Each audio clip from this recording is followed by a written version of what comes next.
And then this brings me to disappointments because you look at the Mets payroll, the Mets, and I want all of you who say that I'm biased on this program to listen very carefully of what I'm about to say.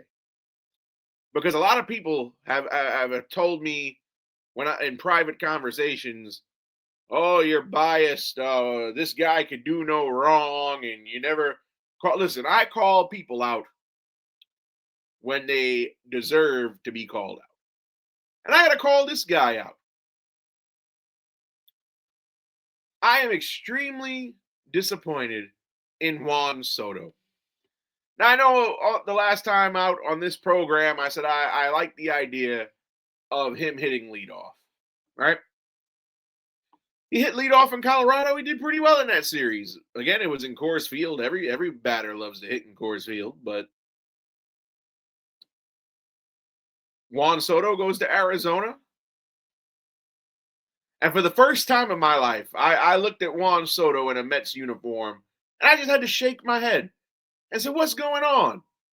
He is the highest paid player in Major League Baseball. And he didn't get a single hit the entire series against the Diamondbacks. Juan Jose Soto Pacheco laid a massive egg 3 straight games. Now, granted, all of the Mets struggles are not on Pacheco, but a guy like him shouldn't be struggling this bad.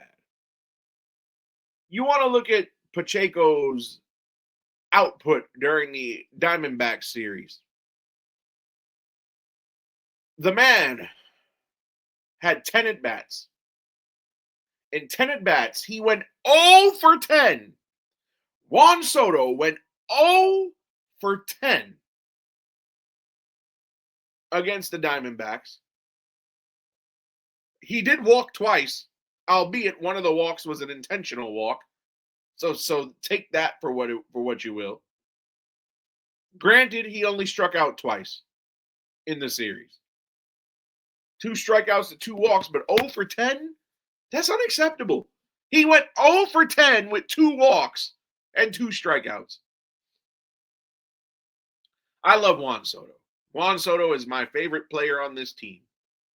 But we cannot pay a guy $800 million to go 0 for 10 in a series. You look at all the great names of the past who were the greatest players on their teams. Alex Rodriguez, Barry Bonds, Sammy Sosa, Mark McGwire, Chipper Jones, Vladimir Guerrero Sr., and Tony Gwynn, Kirby Puckett, and I could name guys for days. But none of those guys could go 0 for 10 in a series. And you know what?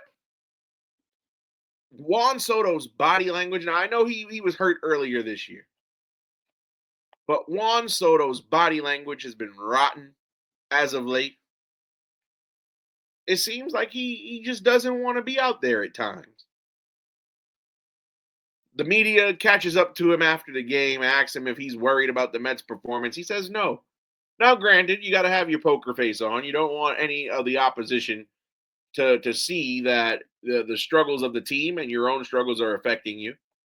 But come on, let's be real here. We all see it. I love Juan Soto as a batter, but defensively, and this is before this season because he did it last season, there's no hustle. He'll see a ball go in the corner or see a ball go in the gap.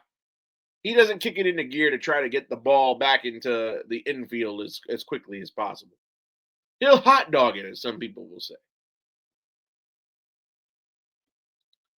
You know, a lot of people looked at Francisco Lindor and said he should have been the captain of the club. Granted, Steve Cohen said there's not going to be a captain as long as he owns the team.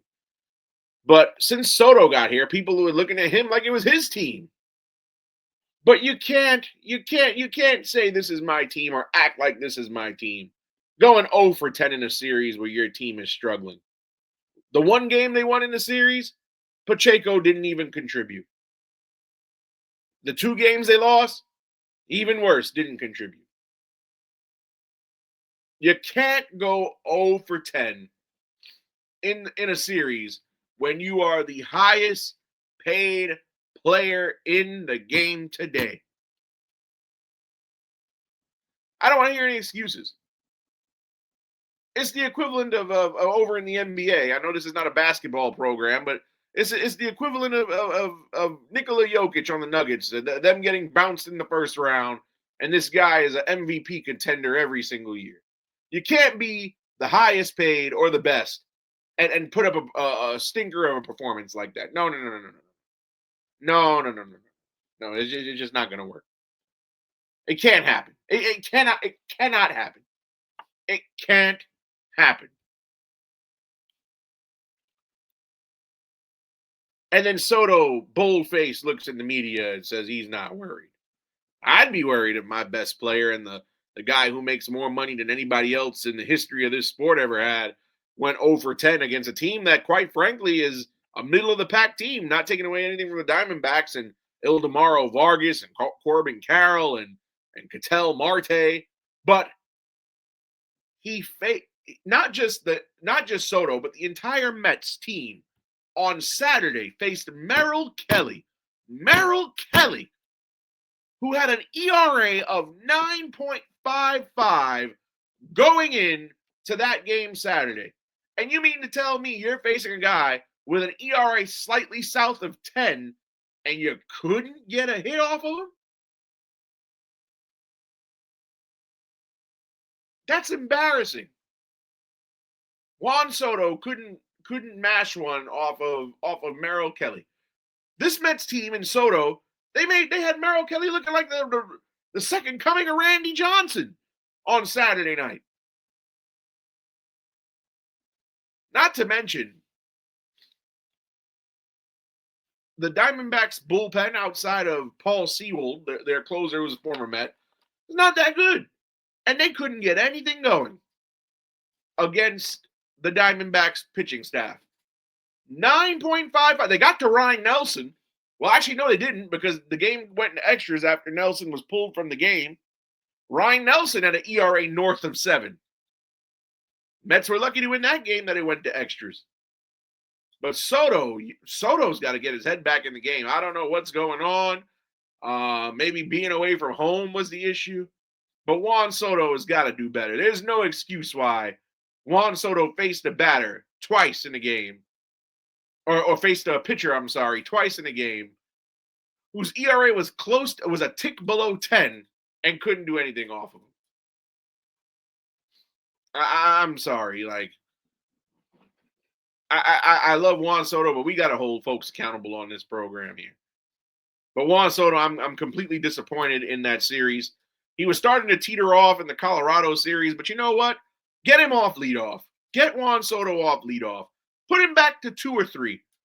I wouldn't mind Soto at 2. Definitely wouldn't mind him at 3 as a power guy and the focal point of the offense. If it was up to me, Bichette, I don't know who's batting leadoff. I wouldn't mind Carson Benj at leadoff, depending on who the opposing pitcher is. But Bo Bichette at 2, Juan Soto at 3. But we can't have any more 0 for 10. So Detroit Tigers coming to town starting tomorrow. And you can't have another 0 for the whole series. So Soto's got to get it together. I never thought I'd see the day that I would have a criticism of Pacheco, but here we are. And I don't even think it's an indictment on him, to tell you the God's honest truth. I think I honestly think that he's slumping at the wrong. He's just slumping at the wrong time. But it's he's slumping at the wrong time. But it's also unacceptable. Can't be the face of the team and the leader of the team and have that bad of a stretch, especially because you faced a pitching staff where outside of Eduardo Rodriguez this weekend, the pitching staff was just god awful. You got one guy in Ryan Nelson, ERA over 7, and another guy in Merrill Kelly, ERA close to 10, and you have them looking like the second coming of Kurt Schilling and Randy Johnson. It just can't happen. It can't happen. And I hope it doesn't happen the rest of the season.